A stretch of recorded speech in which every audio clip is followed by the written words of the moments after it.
Le carrefour des engagés ce soir, ce sera donc 6 interventions qui vont se succéder à la tribune pour pouvoir vous montrer 6 façons différentes de créer le lien social et la solidarité. Voilà, vous savez tout, on peut commencer. Cher Jean-François, c'est à vous. Merci beaucoup Elsa. On va commencer tout de suite avec la première association, le premier acteur engagé de la soirée. J'appelle Mathilde Thibault, qui représente l'association Benenova. Bonsoir, prenez le micro. On vous écoute, alors expliquez-nous qu'est-ce qu'est Benenova aujourd'hui. Bonsoir à tous, je suis Mathilde Thibault, je suis la cofondatrice de Benenova à Marseille.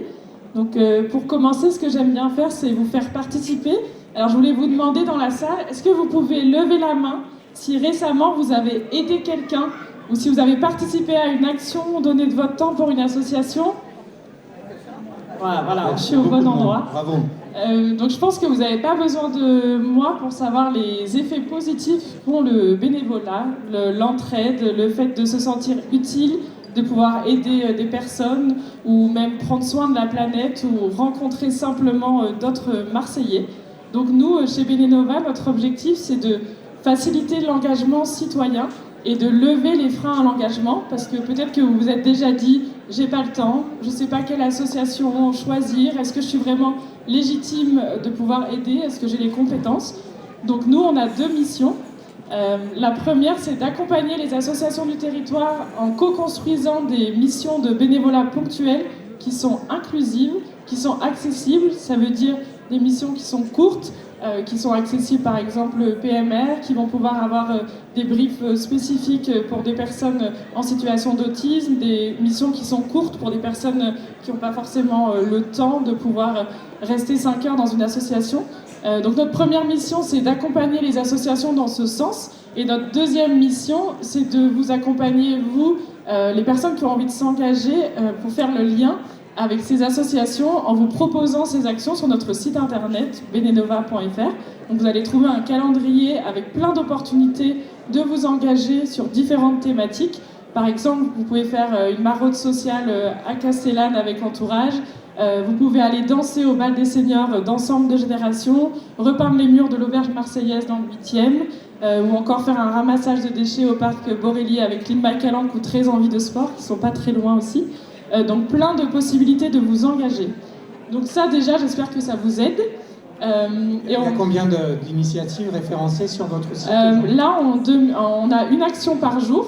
Et en 2024, on a proposé plus de 400 actions qui représentent 2000 heures de bénévolat et 44 associations partenaires. Donc on est très fiers de ça. Et on a voulu aller un petit peu plus loin en proposant aussi un rituel d'engagement collectif à Marseille. Ça s'appelle le Samedi Bien. J'espère que vous avez déjà participé. On a fait 6 éditions en 2024. L'objectif, c'est de proposer des actions de bénévolat, une action par arrondissement. Vous avez une matinée, vous pouvez vous engager, choisir votre action, soit dans votre quartier, soit vous avez envie de découvrir une association dans un autre arrondissement de Marseille. Et ensuite, on vous propose de se retrouver autour d'un temps de convivialité, de manger tous ensemble, de danser, de chanter, de célébrer votre engagement. Donc la formule, elle est simple, vous vous engagez, après on se retrouve et on célèbre. Et donc la prochaine date, elle nous tient particulièrement à cœur, ce sera le samedi 8 mars pour la Journée internationale des droits des femmes. Donc de la même manière, vous allez pouvoir contribuer et soutenir les associations avec les femmes qui font Marseille, et de contribuer au territoire marseillais de ce biais-là sur le 8 mars. Donc n'hésitez pas à aller sur samedibien.fr. Donc voilà, c'est ça notre prochain rendez-vous. Et voilà, vous m'avez déjà demandé les chiffres, donc j'ai déjà fait le petit bilan 2024. Voilà, merci beaucoup, bravo. Merci à tous, et ça c'est grâce à vous, donc merci beaucoup. Merci beaucoup. Merci. Merci Mathilde Thibault. Merci beaucoup Mathilde. Eh bien, on va passer au deuxième dispositif. Il s'agit de Marseille Bénévole, qui est donc de la ville de Marseille. Et j'appelle tout de suite Pascal Marchetti et Cathy Touzé pour qu'elles nous rejoignent. Mesdames, bonjour. Voici le micro. Vous pouvez vous mettre là, voilà. C'est parfait. On va commencer avec vous, Pascal Marchetti. Vous êtes donc, je le rappelle, toutes les deux responsables de Marseille Bénévole. Et vous allez nous en faire une présentation. Nous vous écoutons. Donc bonsoir messieurs, dames, je suis Pascale Marchetti, je travaille pour la ville de Marseille et je suis en charge du dispositif de mobilisation Marseille bénévole qui est porté par la délégation Grands événements et promotion de Marseille par Madame Galli. Je vous présente également ma collaboratrice Cathy Touzé qui gère la relation avec tous les bénévoles. Alors pour vous parler un petit peu de Marseille bénévole, de 2013 à 2017, c'était un dispositif qui était mobilisé ponctuellement et depuis 2019, nous avons décidé de le réactiver et de le pérenniser pour se préparer justement pour l'arrivée des Jeux Olympiques à Marseille en 2024. Donc depuis 2020, nous travaillons avec les organisateurs d'événements de la ville de Marseille ainsi que les organisateurs d'événements associatifs de Marseille avec qui nous conventionnons, nous faisons des conventions de partenariat. Nous avons à peu près fait une quarantaine d'événements par an depuis 2020. Vous dire que le bénévolat Marseille bénévole est un bénévolat ponctuel, un bénévolat occasionnel. Vous n'êtes pas obligé de vous inscrire sur la durée, mais vraiment, lorsque vous avez du temps, vous pouvez venir vous inscrire et ponctuellement vous participer, par exemple, à des événements organisés par la ville de Marseille, tels que la Voie est libre, le Carnaval de Marseille. Il y a également, avec les associations, le ramassage des déchets avec l'association Un déchet par jour, ou bien participer au Festival des sciences avec l'association Les Petits Débrouillards. Vous dire quoi encore là, donc, nous sommes très très fiers d'avoir participé à la mobilisation bénévole pour les Jeux Olympiques, ainsi que pour l'arrivée de la flamme olympique à Marseille. Nous avons mobilisé près de 500 bénévoles qui sont venus participer à toutes les étapes, les épreuves, effectivement, merci. Ouais. Ensuite, ce que je vais faire... Alors, moi, je voulais quand même j'aimerais bien vous poser une question. Vous avez vu cette mobilisation avec les grands événements qui ont été, par exemple, les Jeux Olympiques. Est-ce que ça a aussi réveillé des vocations et que suite à ces grands événements, il y a plus de personnes aujourd'hui qui se proposent pour être bénévoles? Tout à fait. Il y a eu beaucoup de personnes qui se sont mobilisées en 2024, donc près de 500, et qui reviennent encore cette année, qui vont revenir. Alors, c'est tous les âges. Là, c'est bien. Nous avons aussi beaucoup de personnes retraitées qui donnent de leur temps et ça c'est royal quoi, parce qu'en plus on apprend beaucoup de leur part. Mais pas que. Oui, il y a aussi beaucoup de jeunes. Il y a beaucoup de jeunes également, des jeunes étudiants. On a eu beaucoup aussi de bénévoles étrangers qui sont venus participer particulièrement aux Jeux Olympiques et donc nous avons eu des personnes, il me semble une personne d'origine chinoise qui parlait que l'anglais et qui était vraiment quelqu'un pour nous qui nous aidait énormément pour pouvoir accueillir le public anglophone, bien sûr. Tout à fait. Absolument. C'est bien, ça a été une belle dynamique ces grands événements, mais maintenant on profite de toute cette belle lancée pour continuer à mobiliser les bénévoles. On continue. Toutes vos actions. Et dès le mois de février, on va organiser la Voie est libre. Oui, nous allons être sur la Voie est libre avec la ville de Marseille, ainsi que le premier ramassage des déchets de Un déchet par jour, qui sera sur la colline de Notre-Dame-de-la-Garde. Et ça, je pense que chacun doit le connaître. Ça s'appelle l'événement Love ta bonne mère. Oui, absolument. Voilà. Et puis c'est une belle action. Cathy Touzé, on va vous passer la parole pour pouvoir apporter aussi quelques précisions. Tout à fait. Donc Cathy Touzé, référente des bénévoles sur le dispositif Marseille bénévole. Il faut savoir qu'être bénévole avec Marseille bénévole, c'est être au cœur des événements marseillais, en fait, sur le territoire marseillais. Voilà. Pour vous inscrire, c'est complètement facile et c'est surtout accessible à tous. Voilà, nous avons un site internet, marseillebénévole.fr. Alors ce site est actuellement en cours de maintenance, il fait peau neuve. Il sera de nouveau actif d'ici la fin de semaine prochaine. Nous vous invitons à venir nous rencontrer de l'autre côté pour qu'on puisse prendre vos adresses mail et vous envoyer toutes les informations nécessaires. Il faut savoir que ce sont des missions de courte durée, de façon ponctuelle, comme vous a dit ma collègue. Voilà, donc généralement, on vous prévient via une newsletter, une fois que vous êtes inscrit sur notre dispositif. Avant le début de votre mobilisation, vous recevez toutes les informations nécessaires et nous sommes aussi présents le jour de l'événement pour vous accompagner donc, tout au long de votre mobilisation. Voilà. C'est formidable, bravo pour cette belle organisation. Très bien. De pouvoir compter sur vous pour ce bénévolat. Merci beaucoup, merci à vous, merci à tous. Merci, bravo. Alors, Merci. on continue avec les acteurs engagés et je me demande d'accueillir Christophe Monnier et Martin Bazin, président et vice-président du collectif Vélo en Ville. Merci Bonsoir. d'être présents. Ils sont décorés aux couleurs de leur collectif. Donc le collectif Vélo en Ville est une association marseillaise très engagée pour les mobilités douces, pour les aménagements aussi dans la ville. Alors Christophe Mounier, quel est le calendrier de l'association cette année? Bonsoir Elsa, bonsoir Jean-François, bonsoir à toutes et à tous. Alors effectivement avec Martin, on est ravis ce soir de pouvoir vous présenter notre association, notre collectif qui s'appelle Vélo en Ville. Alors c'est la plus ancienne association marseillaise de promotion du vélo. Elle a été fondée en 1996 et elle a aujourd'hui à peu près 1200 adhérents marseillaises et marseillais qui sont répartis sur l'ensemble de la ville et bien sûr sur notre secteur, le 6-8. Alors Vélo en Ville, effectivement, propose un programme d'action assez varié, de nombreuses activités. Donc je vous invite bien sûr à consulter ces activités sur notre site internet véloenville.org et puis à vous abonner à notre newsletter si vous souhaitez obtenir des informations. Alors très rapidement, qu'est-ce qu'on fait? On a un atelier d'autoréparation de vélo, un atelier mobile aussi. On a une implantation depuis peu sur le secteur de la Blancarde, mais on est aussi amené à venir dans le 6-8, notamment pour des opérations comme la voie est libre.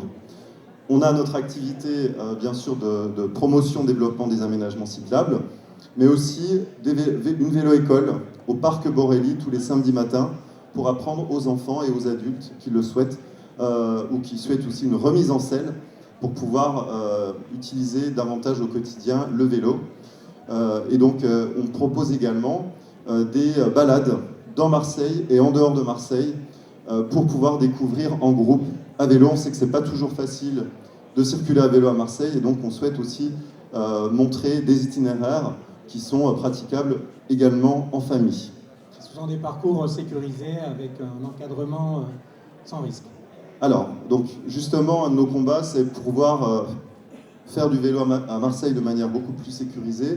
Le 6-8, comme l'ensemble de Marseille, a des gros enjeux de mobilité. Il y a des enjeux aussi de congestion automobile, des bouchons, des transports en commun qu'on souhaite aussi voir plus efficaces. Et nous, une des recettes qu'on souhaite mettre en avant, c'est le développement des mobilités actives au sens large.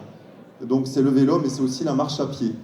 Et donc c'est inciter les Marseillaises et les Marseillais à se déplacer autrement pour aller au travail, à l'école, emmener les enfants. Et donc ça demande effectivement pas mal d'efforts qu'on essaie de mener en lien avec l'ensemble des associations, en lien avec les collectivités, dont notamment la mairie du 6-8. Donc pour vous donner quelques exemples, on a parlé de la voie est libre, donc l'apaisement sur la corniche, une opération aussi sur les accès à la pointe sud, pour permettre aussi de circuler beaucoup plus facilement sur le secteur de la pointe sud. Il y a eu une journée sans voiture. Exactement. Donc on espère que eh bien, ces journées-là, ça permettra aux Marseillaises et aux Marseillais de voir qu'il est possible de fonctionner autrement et de fonctionner positivement. Et donc ces actions, c'est aussi des actions pour permettre aux enfants d'aller au collège ou au lycée à vélo de façon sécurisée. C'est promouvoir évidemment le développement d'aménagements sécurisés sur le territoire de notre arrondissement. Lutter aussi contre le stationnement gênant, qui est vraiment un fléau à Marseille. Donc vous voyez, on est une association très active, très militante, et on espère mener des actions avec toutes et tous. Et vous contribuez aussi à la réflexion sur les aménagements par les collectivités. C'est très intéressant. Alors, qu'est-ce que vous voulez dire aux habitants? Est-ce que vous lancez un appel à vous rejoindre dans l'association? Alors bien sûr, un appel à nous rejoindre. On a des réunions par thématique, par commission. Donc sur les aménagements cyclables, c'est tous les mois. Et donc tous les premiers jeudis du mois, il y a possibilité d'obtenir des informations sur les progrès en termes d'aménagement. On essaie aussi de travailler très étroitement avec les comités d'intérêt de quartier, les CIQ. Si vous êtes dans un CIQ, que vous souhaitez qu'on vienne discuter avec les habitants sur les aménagements, on est à votre disposition. En tout cas, ce sera avec grand plaisir qu'on travaillera avec les autres associations. Mais je crois que le plus important de l'annonce qu'on souhaitait vous faire ce soir, je vais laisser Martin vous la dévoiler. Merci beaucoup. On voulait profiter donc de cette occasion aussi avec notre collectif pour annoncer la fête du vélo 2025 qui va à nouveau avoir lieu sur le Prado. C'est une fête qui prend doucement le rôle d'une tradition, parce que ça va être la 28e année que le collectif Vélo en Ville l'organise. Et cette année encore, donc le 15 juin, l'avenue du Prado, de la place Castellane au métro Perrier, sera piétonnisée et donc offrira un accueil pour les vélos, pour essayer de proposer une cohabitation, un espace un peu différent, et qu'on puisse tous ensemble et tout ensemble voir ce à quoi pourrait ressembler une ville plus cyclable. Donc on invite à nouveau tous les riverains et les riveraines et les associations du 6-8 à se joindre à nous pour ce jour, pour célébrer les mobilités douces. Avec au programme aussi une parade, c'est ça, qui convergera vers le site. Absolument, donc la journée commencera du Vieux-Port, avec une parade qui fera le tour de la Corniche pour rejoindre l'avenue du Prado, pour essayer justement de faire un beau tour des beaux endroits de ce quartier. Et donc on arrivera sur l'avenue du Prado où toute la journée et la place Castellane, absolument. Et c'est un événement gratuit, ouvert à tous, avec des activités pour les enfants, pour les grands et de tous les âges, hein, c'est ça? Absolument. L'objectif, c'est vraiment de promouvoir et de fêter toutes les pratiques du vélo aussi variées. Donc on aura des activités pour les enfants, les personnes qui ne sont pas encore très à l'aise avec les vélos. Il y aura un peu de la musique, toute une présentation des différents types de vélos qui peuvent exister et des différents types de mobilités qui peuvent exister. Des balades un petit peu aux alentours de l'avenue du Prado aussi pour pouvoir les découvrir. Parfait, merci beaucoup. Donc on rappelle la date quand même, il faut le dire bien fort. Absolument, donc ça sera le 15 juin, toute la journée. Le dimanche 15 juin de la place Castellane au métro Perrier.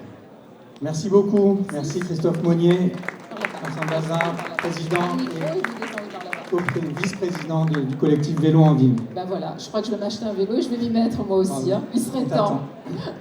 On continue et cette fois-ci, on va parler de choses que vous connaissez certainement. Ce sont les fédérations de CIQ. On va parler des fédérations de CIQ, bien sûr, du 6e et du 8e arrondissement, parce qu'il y a un véritable lien social qui est créé au sein de ces comités d'intérêt de quartier, qui est vraiment l'illustration de la maxime « Seul, on va vite, mais ensemble, on va beaucoup plus loin ». Et c'est ce qu'on va voir justement avec nos invités. Je vais demander aux deux présidents des fédérations des CIQ du 6e et du 8e arrondissement de nous rejoindre sur scène. J'appelle Guy Barotto et Patricia Timpano, donc tous les deux présidents des 6e et 8e. Bonsoir à vous deux. Je vous en prie. Bonsoir. Passez par là. On va vous donner, bien sûr. Voilà. Merci à vous deux d'être là et présents. Donc, on va commencer avec vous, Guy Barotto. On va donc évoquer plus spécifiquement avec vous le 8e et montrer aussi l'importance du travail que vous réalisez avec les forces de l'ordre pour que chacun de nous dans ce 8e arrondissement puisse vivre de façon tranquille et agréable. Merci. Oui, bonsoir à tous. Permettez-moi de me présenter. Je suis Guy Barotto, président de la Fédération des CIQ du 8e, président du CIQ des Calanques de Calonne et de Marseille-Vert et vice-président de la Confédération des CIQ. Je suis accompagné de Patricia Timpano, présidente de la Fédération des CIQ du 6, présidente du CIQ Notre-Dame-du-Mont et vice-présidente de la Confédération des CIQ. Tout d'abord, une petite présentation. Les comités d'intérêt de quartier, les CIQ, sont des associations régies par la loi 1901. Nous sommes reconnus d'utilité publique par affiliation à la Confédération des CIQ. Nous existons pour certains depuis plus de 100 ans. Nous sommes des bénévoles. Notre but est l'intérêt général. Dans leur cadre de vie, nous sommes apolitiques. Nous veillons au respect des principes de la laïcité républicaine. Nous refusons tout débat philosophique et nous ne recevons aucune subvention. Les fédérations de CIQ existent dans chaque arrondissement de Marseille. Ils gèrent les dossiers transversaux, portent la parole des CIQ auprès des opérateurs publics et veillent au respect de notre déontologie. Les CIQ et les fédérations sont rassemblées au sein de la Confédération des CIQ qui rayonne depuis l'Hérault jusque dans le Var. Le thème principal soulevé par les habitants à l'occasion des assemblées générales est la sécurité. Comment les CQ peuvent-ils lutter contre cette insécurité de plus en plus violente qui met en difficulté notre cadre de vie? Les fédérations siègent au sein des groupes de partenariat opérationnel, GPO, mis en œuvre dans le cadre de la politique de sécurité du quotidien depuis 2018. Il s'agit de structures rassemblant les services de police, les opérateurs publics, les bailleurs sociaux, les entreprises en DSP et autres. Les GPO sont animés par la police nationale. L'objectif des GPO est de résoudre les difficultés dans divers thèmes sur les arrondissements. Le rôle des fédérations est de porter la parole des habitants en alertant les services de police sur les problèmes rencontrés, délinquance, insécurité routière, incivilité, etc. Nous sommes également une force de proposition. Quelques-unes de nos demandes ont abouti. Création de postes de police mobiles par la police municipale, ou prise d'un arrêté municipal interdisant l'usage et la vente de la vente à tous du protoxyde d'azote. Les infractions qui sont le plus souvent portées en GPO sont les rodéos urbains. Celles-ci posent de grandes difficultés dans leur répression. Les éléments constitutifs pour poursuivre ces auteurs sont très difficiles à constater par les policiers de terrain. Cela génère un faux sentiment d'immobilisme de la part des forces de police. Une implication officielle est mise à disposition par le ministre de l'Intérieur. Nous l'avons affiché sur notre stand.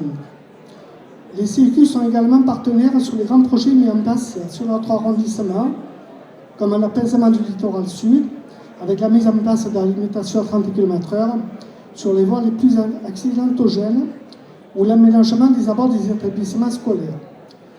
Pour lutter contre cette délinquance routière, la vidéosurveillance ou les radars de vitesse peuvent être des solutions, mais nous pensons que seule la présence accrue de policiers sur la voie publique permettra une lutte efficace. L'exemple des GO en est la preuve. Il faut que la police reprenne sa place auprès des habitants et sa place dans la cité.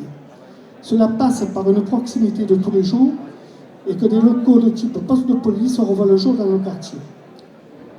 Je vous invite tous à nous rejoindre, la porte est toujours ouverte et nous sommes toujours à votre écoute et qui sait peut-être que certains souhaiteront s'investir plus activement dans nos associations.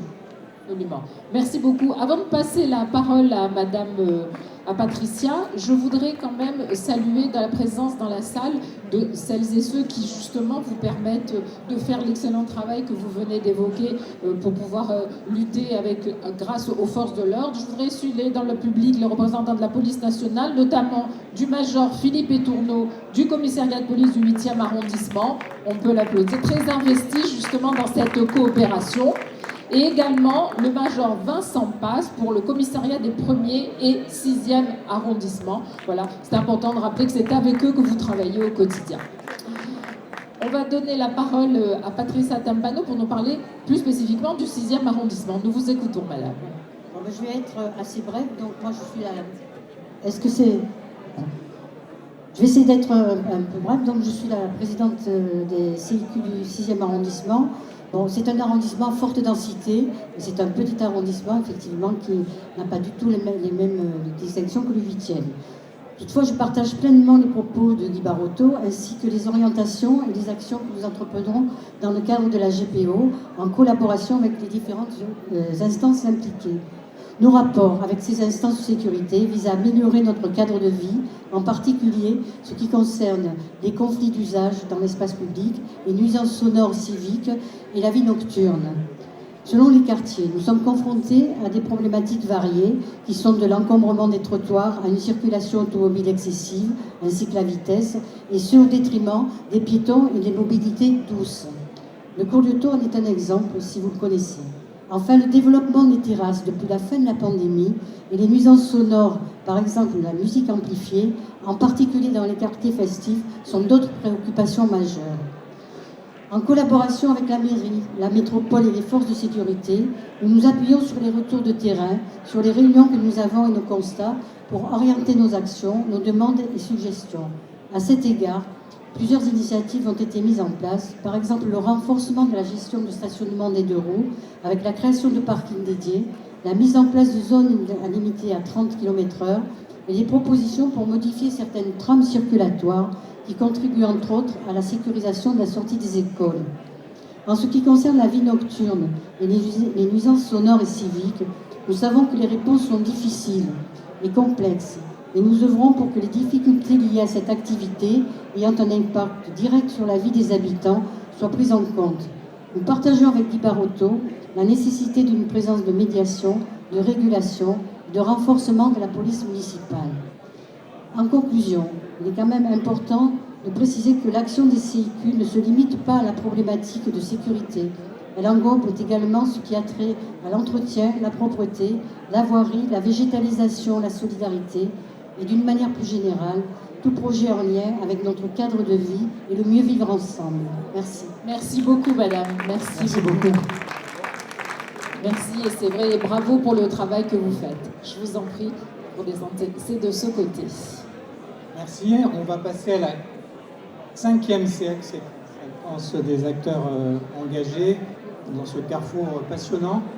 Et j'appelle avec nous Nassera Benmarnia, adjointe au maire en charge des espaces verts, des parcs et jardins et du retour de la nature en ville, et Josiane Mirgon, présidente de l'association Le Jardin de la Guinée dans le quartier Vauban. Bienvenue à vous. Bonsoir. Donc la ville de Marseille a fait de l'une de ses priorités le retour de la nature en ville. Alors Nassera Benmarnia, vous êtes chargé d'animer cette politique. En quoi ça consiste? Je crois que le levier est de s'appuyer beaucoup sur les citoyens, d'en faire un instrument d'implication et aussi de bien vivre.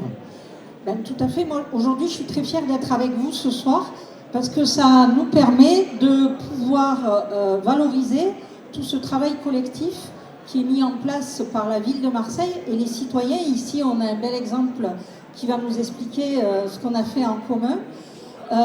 Parce qu'il y a une urgence à construire une véritable écologie populaire, et avec les citoyens, c'est l'essence même de la construction de cette écologie populaire qui nous permet de concilier cette nécessité avec cette urgence climatique.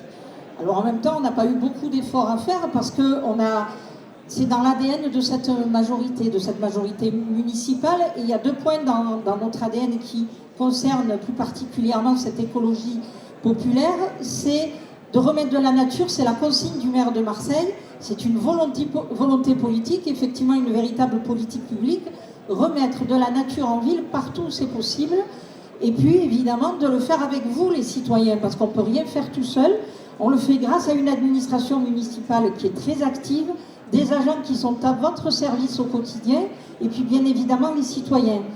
Et puis là aussi où on a une facilité quand même, c'est que dans le 6-8, quand même, on a eu une belle combinaison de volonté politique, en même temps, une très belle énergie citoyenne, parce que vous allez le voir à travers l'exemple, et après je donnerai la parole à l'association de la rue de Guinée, des jardins de la rue de Guinée. On a pu faire des choses extraordinaires. On a créé des rues jardins, on a créé des jardins collectifs. Les rues jardins, c'est quoi? Les rues jardins, elle vous en parlera tout à l'heure en vous parlant de son exemple de comment une rue où il y avait, à part des voitures et du béton, rien, comment ils en ont fait une jolie rue. Avec les citoyens, on a pu se concerter et co-construire des beaux projets, des jardins collectifs, renaturer des jardins. On en a fait, on en refera encore. On a eu le jardin des Sœurs franciscaines, Mélisande, le réservoir. On va livrer encore, par rapport à la dernière concertation, le beau jardin Bonneveine à la fin d'année 2025.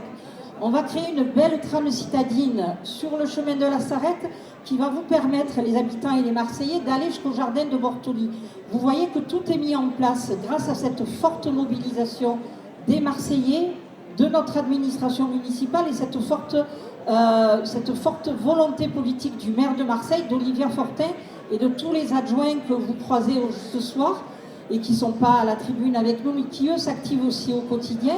Et puis, puisqu'on parle des citoyens, on va donner la parole à l'association des Jardins de Guinée pour qu'elle nous explique de rien comment on a fait une très jolie rue jardin. Josette Mirgon, on vous écoute. Racontez-nous comment ça s'est passé. Bonsoir à tous. Voilà, je me présente, je suis Josiane Mirgon, qui est la présidente de l'association Le Jardin de la Guinée dans le 6e arrondissement. et je vais vous expliquer comment cette rue est devenue une rue jardin. Alors depuis plus de 20 ans, nous nous battons de façon à ce que le bas de la rue de Guinée, qui est un parking anarchique, devienne en effet une rue jardin. En avril 2023, les riverains ont écrit à la mairie et à la métropole pour dénoncer cette situation qui empêche les piétons de marcher normalement, rend quasiment impossible l'accès de la rue aux poussettes, pollue l'air quand les moteurs des véhicules sont en marche. Donc beaucoup désespèrent de voir leur rue changer. C'est comme ça à Marseille, disent certains, et on ne peut rien y changer. Et pourtant, 1 an plus tard, que s'est-il passé pour qu'en 1 an, la rue de Guinée soit transformée? Alors, une entrevue a été demandée à Madame Nassera Benmarnia, adjointe au maire de Marseille, chargée de la nature en ville, qui encourage les riverains à faire une demande de végétalisation de la rue. Un tract est rédigé et distribué à tous les riverains, leur exposant le projet de végétalisation de la rue. Une majorité de riverains de la rue sont favorables à ce projet et décident de créer une association intitulée le Jardin de la Guinée. Un bureau est élu, l'association compte 30 adhérents et adhérentes, les 2 tiers de la rue et les 2 tiers des habitants de la rue. Le dossier de demande de végétalisation est réalisé. En août 2023, le dossier de demande est accepté. En septembre 2023, l'association Le Jardin de la Guinée reçoit l'agrément de la préfecture du Bouches-du-Rhône.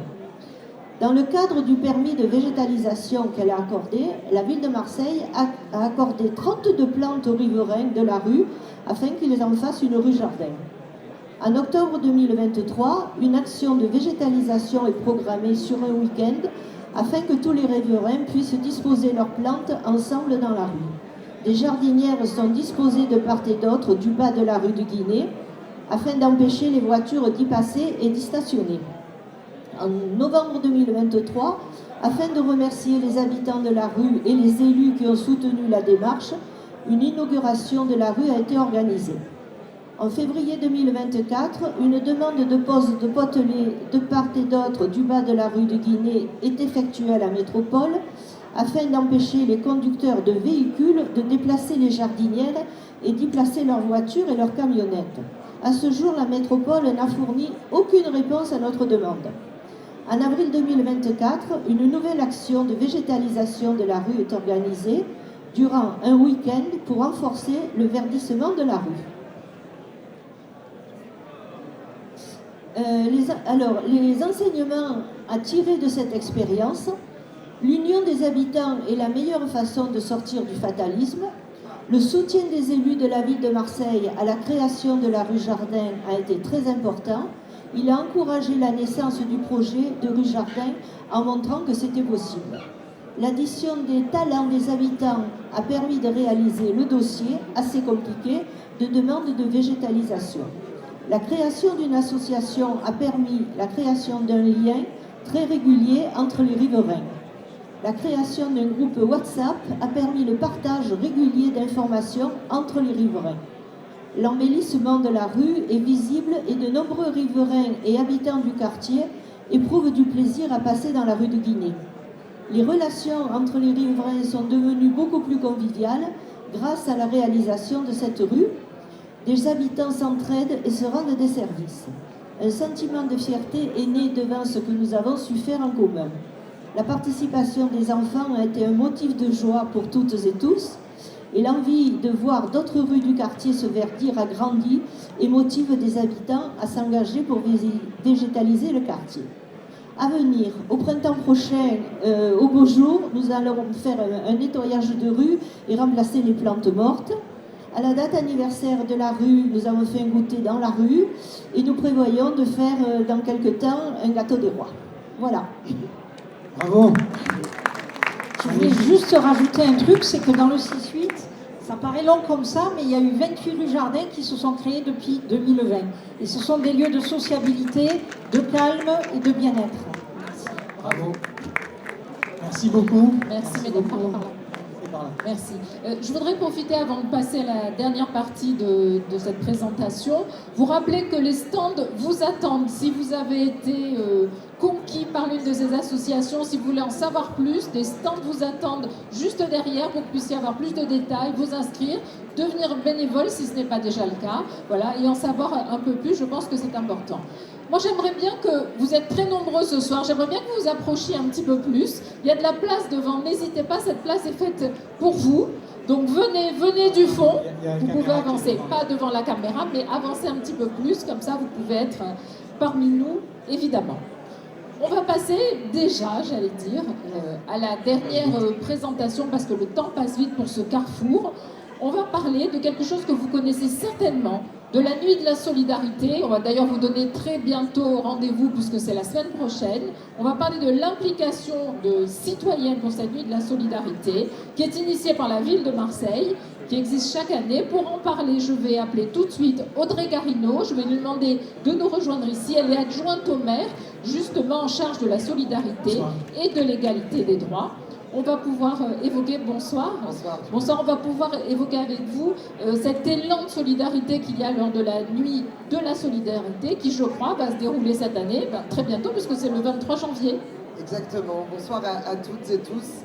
Elsa, tu as raison, la Nuit de la Solidarité, pour sa 4e édition, se tiendra le 23 janvier prochain. La Nuit de la Solidarité, c'est quoi? C'est avant tout une opération de recensement des besoins. C'est aller à la rencontre des personnes sans abri qui sont en défaut d'hébergement ce soir-là, pour savoir précisément combien de personnes dans notre ville souffrent de nuit à la rue en plein hiver. Le deuxième point, c'est effectivement faire un point sur les besoins. Est-ce qu'il y a des besoins d'accès à des repas, d'accès à l'eau, d'accès à des travailleurs sociaux?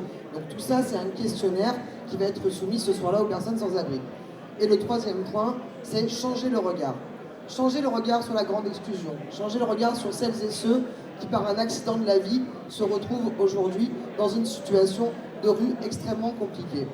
Et pourquoi cette opération, elle est importante et pourquoi elle marche? Elle marche parce qu'il y a des centaines de Marseillaises et de Marseillais qui se mobilisent aux côtés des équipes de la ville de Marseille, précisément pour aller au contact des personnes, aller à leur rencontre, avoir ce moment d'échange, remplir ce questionnaire et les faire remonter. Donc ça, c'est un point indispensable. Et sans cette mobilisation d'environ 1000 Marseillais à chaque Nuit de la Solidarité, ça ne peut pas fonctionner. C'est la 4e édition. Ça a été lancé, donc cette fois-ci, ce sera en 2025, la 4e édition. Vous l'avez dit, c'est 1 millier de bénévoles, mais c'est surtout une belle dynamique pour pouvoir continuer à travailler tout au long de l'année et aider ces personnes que vous recensez aussi ce soir-là. Exactement, parce que c'est 1 millier de bénévoles qui se manifestent ce soir-là, mais c'est des mois de travail en amont avec un comité de pilotage qui est composé de 30 associations de solidarité du territoire, de la plus petite à la plus grosse ONG, parce que Marseille, c'est aussi ça. Marseille, c'est une terre de solidarité. Les associations qui œuvrent dans le domaine de l'action sociale sont extrêmement nombreuses. Du collectif de quartier à l'ONG internationale, toutes ces associations sont représentées à Marseille. C'est des dizaines de milliers de personnes qui se mobilisent chaque jour pour faire des maraudes, pour accompagner un retour vers l'emploi, pour accompagner des personnes âgées et rompre l'isolement. Et ça, elles nous aident à construire. Et à la base et après, une fois qu'on retraite évidemment tous ces résultats qu'on a travaillé avec les assos et les bénévoles, ça nous aide à construire un plan d'action qu'on décline sur le territoire. Un plan d'action municipal, évidemment, avec les politiques publiques de solidarité que nous menons, mais également un plan d'action à destination des associations que nous finançons pour leur permettre, elles aussi, de déployer leurs actions sur l'intégralité du territoire. C'est aussi une façon de s'adapter réellement aux besoins et aux attentes, Audrey Garino. Exactement. La Nuit de la Solidarité, au-delà du décompte, je le disais, c'est faire un point sur les besoins. Et quoi de mieux pour faire un point sur les besoins que de parler aux premiers concernés? Les personnes sans abri sont elles aussi des citoyennes. Elles ont des revendications, elles ont des besoins et elles sont les mieux placées pour les exprimer. Donc cette opération, c'est avant tout cela. Leur donner la parole, discuter avec elles, changer le regard, faire un point sur le besoin et créer derrière des politiques et des équipements qui répondent à leurs attentes. Est-ce qu'il y a un profil de ces bénévoles que vous rencontrez? Donc l'occasion, bien sûr, c'est la Nuit de la Solidarité. Est-ce qu'il y a un profil? Est-ce qu'il y a des personnes qui viennent pour la première fois et qui sont surprises, étonnées de ce qu'elles découvrent dans les rues de Marseille? Alors le profil, il est assez vaste et assez jeune, faut se le dire, et c'est bien, parce que C'est bien de mobiliser la jeunesse sur ces questions-là, évidemment, mais c'est tout à chacun. Et je tiens à le dire, c'est ouvert à toutes et tous. Hein, chaque personne, à partir de 16 ans, avec autorisation parentale, mais surtout à partir de 18 ans, tout le monde est le bienvenu. Toutes celles et ceux qui, par crainte, n'osent pas venir parce qu'elles n'ont jamais fait de maraude, parce qu'elles n'ont jamais eu de contact avec les personnes sans abri, il faut lever ces craintes. Il y a des formations pour vous permettre d'appréhender plus facilement cet échange. Il y a un chef d'équipe dans toutes les petites équipes de 4 qui vont sillonner la ville. Il y a un chef d'équipe expérimenté, un bénévole de longue date, un travailleur social qui va lui être le pilote. Donc il n'y a aucun problème, la participation est libre et ouverte à tous. Et toutes celles qui en général ont participé, c'est pour ça que j'ai plus beaucoup de place là, donc si vous voulez vous inscrire, c'est vraiment maintenant parce qu'il doit m'en rester quelques-unes. On a beaucoup de personnes qui reviennent parce que cette opération est une belle opération qui fonctionne bien et qui derrière s'engage dans les associations parce que c'est aussi le prolongement de cette action. Donc il faut s'inscrire, si j'ai bien compris. Il faut s'inscrire, mais vraiment il n'y a plus beaucoup de place, alors voilà, ne voyez pas, manquez pas, voilà. mais Ça sera pour l'année prochaine. On le refera de toute Exactement. façon, il y aura de nouvelles places. Audrey Garino, pour terminer de parler de cette nuit de la solidarité, est-ce que vous avez un exemple, quelque chose que vous avez découvert durant les 3 nuits de la solidarité qui sont déjà passées, qui sont déjà écoulées, une anecdote à nous raconter pour donner encore plus envie à celles et ceux qui nous écoutent ce soir, eh bien d'être à vos côtés? Alors découvert, oui et non, mais en tout cas ce qu'on constate quand on va à la rencontre des personnes sans abri, que très souvent on connaît, hein, parce que c'est des gens de notre quartier, c'est des gens qui sont devant le bureau de poste ou le carrefour du coin et qu'on est avec qui on n'a jamais engagé l'échange. Ce qu'on se rend compte très souvent, et c'est pour ça que je disais tout à l'heure, le 3e objectif, c'est vraiment changer le regard. Ce qu'on constate, c'est pour la majorité des personnes qu'on rencontre, c'est vous et c'est moi. C'est des gens qui ont eu un accident de la vie. La figure du grand marginal, un peu, on peut se figurer, elle est relativement rare finalement. Et ce sont des gens qui étaient insérés, qui avaient un métier, qui avaient un conjoint, qui avaient une maison, et parce qu'un accident, parce qu'un chômage, parce qu'une maladie, d'un coup dégringole et se retrouvent en situation de rue et de grande exclusion. Ça peut nous arriver à toutes et tous, et c'est aussi le changement de regard que nous voulons avoir. On peut s'en sortir, ça peut être nous demain. On a besoin qu'on nous tende la main et on peut s'en sortir. Donc je pense que c'est ça le message de la solidarité. Absolument, les rencontrer et grâce à ce moment-là, les aider à sortir de cela et à passer à autre chose, bien évidemment. Donc la nuit de la solidarité, le rendez-vous est noté pour toutes celles et ceux qui peuvent encore s'inscrire s'il reste des places, on a bien compris. Ce sera donc le 23 janvier prochain. Je présume qu'on s'inscrit directement sur le site de la ville de Marseille. solidarité.marseille.fr. S'il reste encore des places, évidemment. Les Marseillais sont solidaires, donc les places partent très vite. Eh ben, on peut s'en féliciter.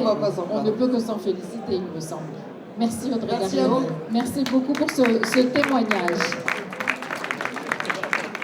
Une belle histoire ce soir. Hein. Oui, ce soir en fait, je ne sais pas Jean-François ce que vous en pensez, mais ça donne envie d'y aller, ça donne envie de découvrir les stands, de s'engager, même si c'est déjà le cas, de s'engager sur autre chose. Jean-François, c'est aussi votre sentiment. Oui, rue des Écoles, rue des Jardins, moi j'adore ça. Et bravo à tous ces bénévoles, tous ces acteurs engagés. Dans le 6-8, il se passe beaucoup de choses et on est ravis d'avoir pu de leur donner la parole. Je crois qu'il y a d'autres rendez-vous dans la soirée qui vont se dérouler maintenant. Bien sûr, on rappelle bien sûr que les stands sont toujours ouverts. Vous avez eu un coup de cœur pour vélo, pour aller faire le vélo en ville, pour soutenir ces initiatives, pour la nuit de la solidarité, pour les jardins. Moi, je sais que Jean-François, j'ai compris. Le coup de cœur, c'est mettre la végétation dans les rues. Et ça aussi, c'est une belle initiative. Donc n'hésitez pas, c'est le moment. Parce que si vous ne faites pas ce soir, eh bien... Demain, la vie va continuer. Vous allez, cet élan que vous avez ce soir va peut-être passer. Donc, allez-y, engagez-vous. On se sent tous bien mieux lorsqu'on aide l'autre et qu'on leur tend la main, évidemment. Et c'est important. On voulait vous remercier tous. On voudrait remercier toutes les associations qui ont défilé devant vous. Et puis, je crois qu'il y a un remerciement spécial, Jean-François, que vous voulez faire à 2 personnes qui nous ont aidés ce soir. Oui, tout à fait. Vous avez remarqué que la soirée était traduite, enfin interprétée en langue des signes, pardon. Donc on remercie Hélène et Sylvaine qui nous ont accompagnés toute la soirée. Bravo à elles. On les remercie, c'est vrai. Oui, nous avons un tout petit peu de temps pour celles et ceux qui aimeraient prendre la parole peut-être pour témoigner de leur action en tant que bénévole, prendre la parole pour réagir à ce qu'ils viennent d'entendre. Voilà, il ne faut pas être timide, hein. Levez la main si vous avez envie qu'on vous passe le micro pour que vous puissiez aussi participer ce soir à ce que vous venez d'entendre à propos des associations. Est-ce qu'il y a parmi vous des gens qui aimeraient témoigner de leur action bénévole? Oui. Ah, ici, ne bougez. Vous venez nous rejoindre? Allez, venez. Montez sur scène à côté de nous. Voilà, voici le micro. Je vous demande de passer de ce côté, comme ça on vous verra. Alors, racontez-nous, vous êtes vous-même bénévole engagé? Le troisième micro, s'il vous plaît. Bonsoir tout le monde. Voilà, Donc, moi, je suis bénévole engagée. J'ai découvert le bénévolat. Vous pouvez vous présenter? Oui, je m'appelle Madame Hammer. Donc, j'ai découvert le bénévolat par un ami d'ailleurs, qui est présent, qui est France Bénévolat, président ici aussi. Notre président est là ce soir. Et donc, j'ai découvert le bénévolat dans ce sens. Et je fais partie aussi. Ça m'a permis d'évoluer dans mon métier. Et j'ai aussi pu voir aussi du bénévolat dans le cadre de la justice. Parce que je suis aussi écrivain public dans le cadre de la Maison de la Justice en même temps. Donc c'est devenu une vraie passion en réalité. Et c'est quelque chose que je ne connaissais pas du tout et je ne pourrais plus me désengager. C'est vrai. Voilà. Qu'est-ce que ça vous apporte? Ça m'apporte d'être utile aux autres aussi. Et ça nous apporte aussi des compétences en plus qu'on n'a pas forcément au départ. Et un éventail de rencontres et une relation humaine très importante.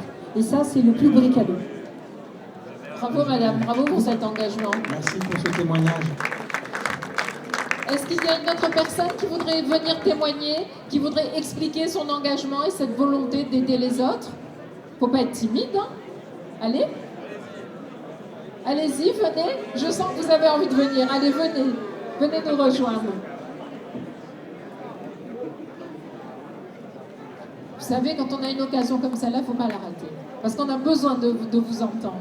Venez, allez-y, mettez-vous à côté de Jean-François, comme ça tout le monde vous voit. Alors racontez-nous votre engagement. D'abord, présentez-vous. Bonsoir tout le monde. Alors, je m'appelle Michel Bouillet.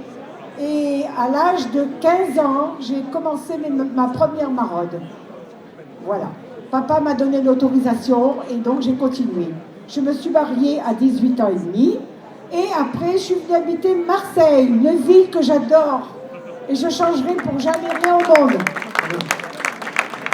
Donc voilà, je me suis dévouée toute ma vie et maintenant j'ai 70 ans et je suis toujours à la maraude. Et j'ai créé mon association avec mon mari. Voilà, justement, on l'applaudit. Et nous avons eu des élus, 6, 8e, vraiment formidables, qui nous ont tendu la main et qui nous ont très motivés encore plus à faire ce qu'on fait. Nous sommes Sourire pour les Anges, nous donnons à manger au rond-point du Prado, nous faisons des repas très chauds, on a 150 personnes si ce n'est pas plus, et on est très fiers de donner à manger à ces personnes, et on sait à qui on doit donner, parce qu'ils en ont tous besoin. Si je suis là ce soir, c'est parce que j'ai besoin de vous, et eux, ils ont besoin de nous.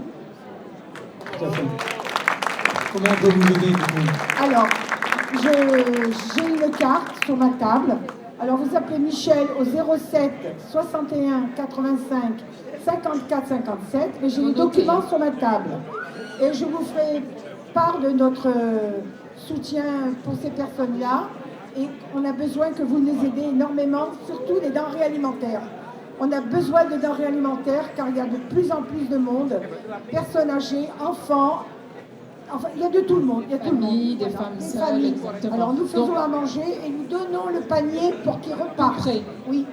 Très bien. Donc vous avez besoin de quoi? De personnes qui vous amènent des denrées? Oui, tout à fait. Et qui vous aident aussi à distribuer les repas? Alors on a des étudiants. Qui sont là? Oui, ils nous donnent un coup de main et nous on leur donne un coup de main. D'accord. On donne à manger aux sœurs qui se trouvent la rue Louis-Franck-Puget. Oui. Elles ont besoin d'aide. Vous leur parlez juste des anges et vous allez voir, elles sont aux anges. Elles sont aux anges. Et on aide les sœurs, les petits agneaux qui se trouvent à la Croix-Rouge. Ah oui, très bien. Vous voyez? Alors tout ce qu'on peut aider, on aide. Ouais. On dit qu'il faut tendre la main. On peut que vous applaudir, je crois, véritablement pour ce témoignage. Merci beaucoup. Merci de ces applaudissements chaleureux. Vous qui faites ça depuis de si longues années, madame, qu'est-ce qui a changé? Alors, pour moi, je trouve que quand je donne, on dirait que la porte elle s'ouvre. Il y a une nouvelle personne qui arrive et qui me dit « Tiens, Michel, c'est pour toi.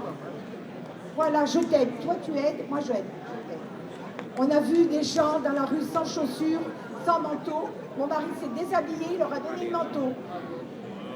Bravo, bravo monsieur. Et je demande des chaussures à tout le monde, même aux élus de la mairie. Et il vous les donne. Il me les donne. Ah bon, on est Monsieur rassurés. Lourdes, il est très gentil. Et même Olivia, qui est la Elle a donné mairesse, ses chaussures. non, elle ne va pas me donner ses chaussures. Ah bon, je croyais. Son grand sourire et son soutien. Ah oui, bon. Qu'est-ce qu'il a dit? Écoutez, j'accepte vos chaussures. Si vous voulez rentrer pieds nus, il n'y a pas de désordre. Alors, elle est où votre table alors ici? Alors, Elle est là, dites-nous. juste là. Elle est Donc, juste de ce côté à droite. À droite. Voilà, donc Merci, n'hésitez monsieur. On pas. a tous rendez-vous là-bas. donc. Elle est quand même très convaincante. Là, on Merci, espère que merci vous allez les beaucoup. soutenir et les Enfin, aider. elle est là-bas. Et puis c'est bien de faire ça en couple. Merci. Voilà, comme ça c'est ensemble que vous y allez. Une quinzaine de Bravo. bénévoles. Une Bravo, quinzaine. bravo. Ils sont tous comme ça? Ah ben alors écoutez, je crois que c'est moi qui vais venir vous voir. Merci, allez. Un dernier témoignage très court s'il y en a un. Allez. Allez, vous serez le dernier témoignage. Rejoignez-nous. Voilà, prenez le micro à côté de Jean-François. Vous vous présentez, vous nous parlez de votre engagement. Tout le monde. Je m'appelle Véronique Pluvieux et je suis bénévole du Rire Médecin. Ce sont les clowns qui interviennent pour les enfants hospitalisés, qui viennent donner un petit peu de légèreté, parce qu'on soigne beaucoup mieux un enfant heureux. On oublie souvent que derrière la maladie, il y a un enfant, et cet enfant, il a besoin de rire, il a besoin de sourire, et ça va l'aider dans sa guérison. Voilà, donc nous, on cherche des fonds pour ces clowns qui sont des professionnels hospitaliers. Ils viennent aussi, ce sont des artistes, donc voilà, ce sont des musiciens, des chanteurs, ils font beaucoup de choses et ils s'adaptent comme ça quand ils rentrent dans les chambres d'enfants et ils sont en binôme. Voilà. Donc l'idée, c'était de trouver des fonds pour, comme ceci, amener à ce que ces professionnels de santé viennent donner un petit peu de joie dans les chambres des enfants. Voilà. Alors, comment on peut vous aider justement pour ces fonds? On faut chercher, on fait appel. Alors c'est vrai que c'est souvent avez un site, peut-être, des particuliers. une Oui, on a adresse? un site. Écoutez, alors le site, c'est le riremédecin.org. Voilà, riremédecin.org. Voilà, c'est ça. Eh bien écoutez, merci pour ce témoignage. Merci beaucoup. d'avoir été là, avec grand plaisir. Merci à vous tous. Descendez là-bas. Voilà. Merci beaucoup Jean-François. Merci, c'était bien de faire ça ensemble, de pouvoir animer ce temps fort. Merci à tous pour votre attention ici et puis bonne soirée. Voilà, vous restez là puisque la soirée continue. Très bonne soirée à vous tous.